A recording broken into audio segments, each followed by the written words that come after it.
Good morning. I'm going to talk to you today about Advent. Advent is a word that means coming or arrival in Latin, and for Christians it is a season of watching, waiting, and preparing for the arrival of the Messiah. It is the beginning of the liturgical year, which culminates with Easter and the celebration of the resurrection and Pentecost, following the season of Lent. Advent invites a different pace and a different posture. Instead of frantic activity, Advent calls for reflection. Instead of noise, it invites quiet hope.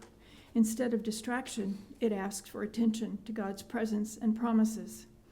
Its history dates back to about 480 AD in Western Europe. It started as a period of fasting, prayer, and preparation before the celebration of Christ's birth. Over the centuries, it came to be known as Advent and was adopted and modified somewhat throughout Europe. The addition of the Advent wreath and calendar, Christmas trees, the nativity, and hanging greenery exists through today. Fasting became part of the Lent season. Advent came to include both themes of sober self-examination and joyful expectation. Unitarian Universalist churches have adopted the Christian Advent tradition of waiting and reflection, but focus on universal themes such as hope, love, justice, and the advent of the beloved community, which is the vision of Martin Luther King Jr. In Christian churches, the season of Advent is celebrated with readings and teachings during each week of December, focusing on preparation for the second coming and the last judgment. The wearing of violet or purple for weeks 1, 2, and 4, rose in week 3, and white on Christmas Eve or Day is reflected in the priest's vestments and the Advent wreath candles. The season is summarized as follows. Last Sunday before Advent. In the Roman Catholic Church since 1969, and in most Anglican churches since at least 2000, the Sunday before Advent, the final Sunday of the liturgical year, is celebrated as the Feast of Christ the King. This feast is now also widely observed in many Protestant churches, sometimes as the reign of Christ. The first Sunday in Advent. The readings for the first Sunday in Advent relate to the forgiveness granted to Adam and Eve and the Old Testament patriarchs who foretold the coming of a Savior. So some call the first Advent candle that of hope. A purple candle is lit. The second Sunday in Advent. The readings for the second Sunday concern the peace and reconciliation represented by Christ's birth in Bethlehem. So the candle may be called the Bethlehem candle, the way candle, or the prophet's candle. The second purple candle is lit. The third Sunday in Advent. The third Sunday is called the Gaudete Sunday. The opening words of the entrance antiphon at Mass, Gaudete, means rejoice. The readings relate to John the Baptist, and the rose-colored candle, called the joy candle, or the Mary candle, or shepherd's candle, is lit. The fourth Sunday in Advent. The readings for the fourth Sunday relate to the love of God for humanity shown through Christ's birth, for which the Magnificat, or Song of Mary, may be featured.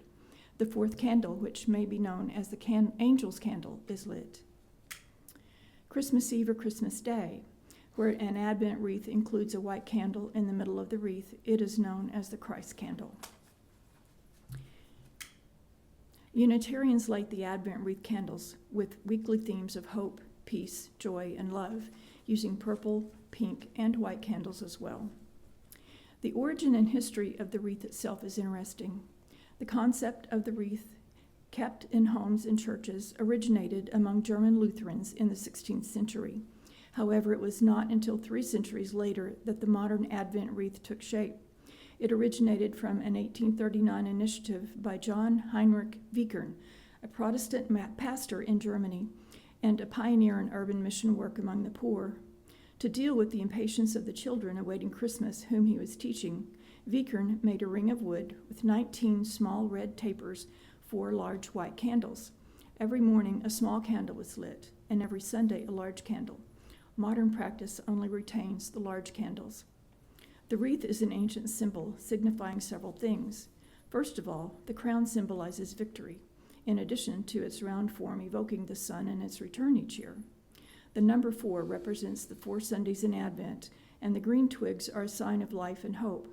The wreath crown is traditionally made of fir tree branches, knotted with a red ribbon and decorated with pine cones, holly, laurel, and sometimes mistletoe, each with its own relevance.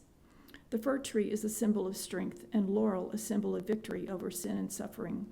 The fir, holly, and mistletoe do not lose their leaves, and thus represent the eternity of God. The flames of candles are the representation of the Christmas light approaching and bringing hope and peace, as well as a symbol of the struggle against darkness.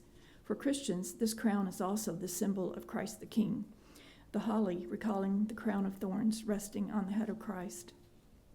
The Advent calendar, which Marla provided today, is another seasonal practice originated in Germany in the 19th century, evolving from simple traditions into the elaborate designs we see today.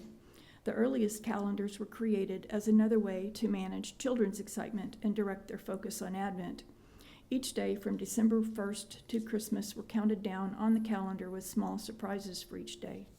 The latest version that my husband noticed on social media was one that focuses on environmentally and socially responsible actions and wishes, including health care for all. In time, Advent celebrations came to include special music, food, and all the traditional Christmas services and celebrations conducted by or sanctioned by the church. One such event is called a Holy Supper. My husband, who is raised Roman Catholic, celebrated Holy Supper on Christmas Eve with a meatless dinner of Slovakian food, including halushki, zapraszka, pierogi, hrudka. I've learned to cook most of these. In a culture that often turns December into a race of shopping, parties, and pressure, Advent offers a quiet but powerful alternative. It suggests simple practices, lighting a candle, reflection, praying, reading a short passage each day, setting aside time for silence, or reaching out in generosity to someone in need. To live Advent well is to choose waiting over hurry, depth over distraction, and faith over fear.